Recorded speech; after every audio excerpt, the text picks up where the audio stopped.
Okay guys, so today we're going to be covering the settings on a TBC-50 SH. This is a hot knife cutting machine with the cut sensor. Today we're not going to be using the cut sensor. Right here on the left side we have our temperature setting. Very simple to calibrate. You just hit the set button and then you can move your cursor over and change the temperature to whatever you'd like. Okay, on average 350 is a good starting point. And then start from 350 and then increase gradually until you get the right temperature to cut the material that you're cutting.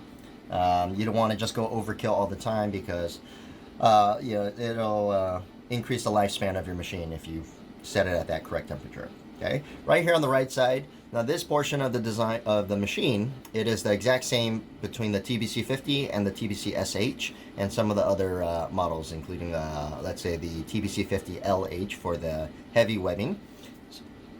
So right here there's two settings that you would have to adjust, mainly the length and the quantity. Okay, so first we're going to adjust the length. Okay, let's say for example if I wanted to cut a 4-inch webbing. So the conversion in millimeters right on top is 102. So I'm just going to go ahead and hit the length button. It takes me to the input screen. We're going to hit 102, set. Now I have my set length that I programmed in on the top side. Same thing for quantity. Currently I have it to 5. Let's say I want to increase it to 10. 10, set. Now my quantity is set over to 10. Okay, so now from this point, if I hit start, it will start cutting 102 length, which is 4 inches, and 10 pieces, and it will stop after 10 pieces. Right here on the bottom is my counter. So as I start cutting, it'll tally how many pieces have been cut out of that 10, and once it reaches the 10, it will stop. Okay, so going over to this right side of the screen, there are a couple hotkeys or shortcut keys on this right side. So right here, number 2 and 8 controls my speed, right here on the top left. 40 to 50 is average. You could play around depending on the length that you're cutting, but speed adjustments, 2 and 8. I can manually feed the tape left and right using the 4 and 6, the green feed icons. So we can move it over to the left. As you can see, it is showing you how much we're actually moving in. So be careful on this one before you actually hit start. If that is not zeroed out, you want to hit the reset button to reset the counter and the length that it's currently at. Okay, the next hotkey is going to be the number 1 button. This is mainly used if you want to just cut one individual piece without altering this quantity or my length settings. So it's a good way to use this button when you're calibrating or making sure that it cuts, doing your test cuts, to making sure it cuts at the right size.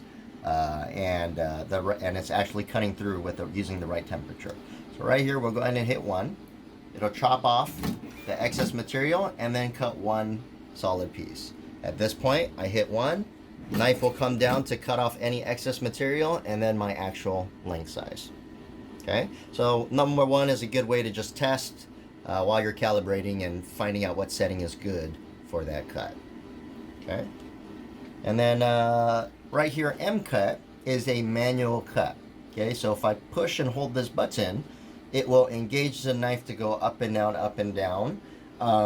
Be kind of careful on this one because when you're using a hot knife, you have your tape that's underneath the hot knife after the cut. Okay, so if I keep pushing this up and down, there is a chance that this little next piece will stick to the blade and cause that, and it'll goop up. It's really good function when you're using the standard TBC-50, which is the cold knife. But the reason I would use this is, let's say for example the temperature isn't set right, it feeds it through, it cuts, but it only cuts halfway. So then you could use the M cut to cut it one more time to separate the two. Okay, so that's one way that it's just a manual cut. Okay, and the last setting is going to be the file setting. There's only 2 options on the file setting. File 0 means that we are not using this the cut sensor.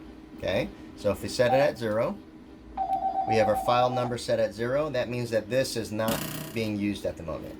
If I do have like a woven label or care label that has a cut line in between the labels, you definitely want to utilize this to make sure that every single cut is exactly on that line.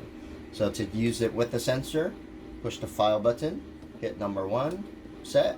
Now my file number is number 1.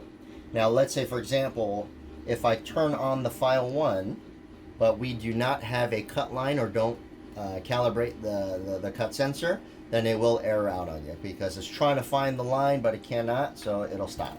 Okay, so if you do not need the cut sensor, just go ahead and shut this off. If you did not register a cut line, just go ahead and turn that off because it will error out on you.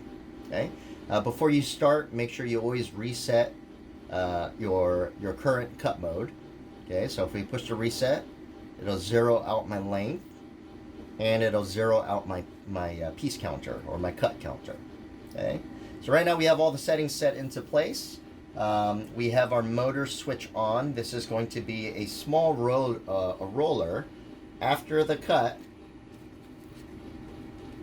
after the machine cuts, there's a roller on this side that kind of kicks this and spits this out, so it doesn't have a chance to stick on the blade when it comes back out. So definitely want to turn this on when you're using any type of on the hot knife system.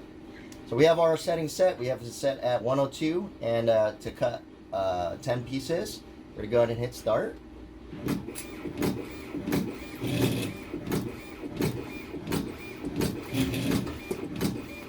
Okay, so as it goes, you can see the counter cutting down, and then from there, go ahead and make sure all of your pieces are nice and consistent. Exactly 4 inches between there. That means that you are good at your, the settings are set for this type of material. Now, there are some cases where the material will differ. So one is short, one is long. For those cases, you got to make sure that your speed is fine and that this tape, whatever you're cutting, is not being bogged down. Okay, if we look right here on the right side, this is our TFD92S. This is the feeder system. So what this does is, as the machine feeds, it's always giving it extra slack, so the roller, it's not being pulled and it's not fighting this giant roll that we have feeding into the machine. So when you have inconsistent cuts, the main reason is you could have this slack. Once it gets closer and it's pulling directly from the roll, the weight of the roll is pulling back, causing one cut to be longer and shorter than the other. So definitely utilizing a feeding system with your cutting machine is a really good idea. 2 reasons why you would use a feeding system is if this roll is too heavy and it's pulling back when it's unraveling from the roll, or if you're using a stretchy elastic. So if you're using any type of stretchy elastic or anything with stretch, obviously when you pull elastic and then you cut it, it'll shrivel back up. So it's making sure that you control that. It's making sure that you always have some sort of slack. You always have some sort of slack ready, so there's no strain on the roller of the machine as it feeds it through. Okay, this is the standard entry-level feeding device. This is compatible with majority of your cutters, TBC-50, TBC-50 SH. This one right here on the right side, this is the TFD-67. Exact same as this, but a more heavier duty. Great add-on if you're cutting very heavy webbing. The rolls are really heavy, something like this. A lot more weight. The roll of this is going to be about 25 pounds more or less. So you want to make sure that your feeder is able to roll everything out and prepare and get rid of that slack evenly for your cutting machine to handle. Okay, so this covers the TBC-50 standard, the TBC-50S, and the TBC-50 SH. Majority of it is all the same functions on this panel side. Okay, we have the TFD92S. It is compatible with most of these the entry-level cutting machines. And then we have our TFD67, which is a more heavier duty feeding system. So I hope this kind of clarifies some questions that you guys had. Just basic operations. Is a very simple machine to run, and definitely speeds up your efficiency when you're cutting this. If you're used to a hot knife or a hot knife cutter or jimmy rig something, which I see in the field all the time, this is a very inexpensive route to speed up your production.